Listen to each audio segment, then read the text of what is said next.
Saludos mi gente. En esta ocasión les traigo esta pequeña Chevrolet, que es una Chevrolet Captiva 2010, y les voy a acercar lo que es el teléfono a la parte delantera del motor para que escuchen un ruido que hace en las cadenas del tiempo. No sé si alcanzan a notar ese ruidito que hace de golpeteo, como si trajera alguna pieza suelta en el key de tiempo.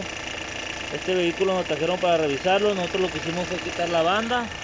Quitamos la banda del motor y cercioramos que el ruido era interno, y le pedimos autorización al cliente para desarmar la parte delantera. Ahorita les voy a mostrar por la parte de abajo cómo se escucha el ruido.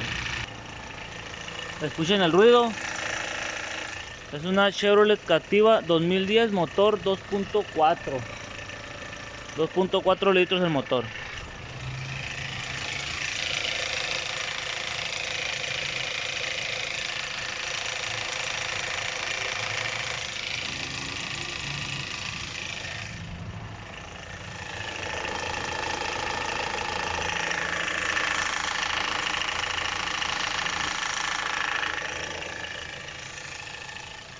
Si tienen un ruido similar en algún Chevrolet con el motor 2.4,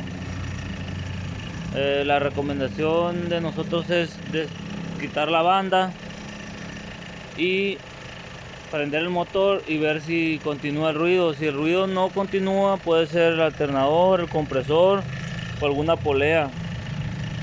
En caso de que ustedes quiten lo que es la banda y el ruido continúe, lo más seguro es que sea en su key de tiempo. Estos vehículos tienen bastantes detalles en el key de tiempo.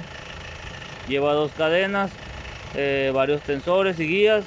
Hay que cambiarlo completamente todo porque pues es algo de trabajo. Como les comento, ruido en el motor, Captiva 2010, motor 2.4, reemplazo de key de tiempo. El ruido se escucha en esta parte de aquí.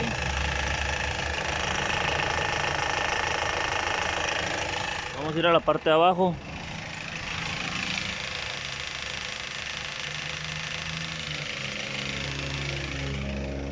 Nosotros ya lo revisamos y el cliente nos autorizó a desarmarlo.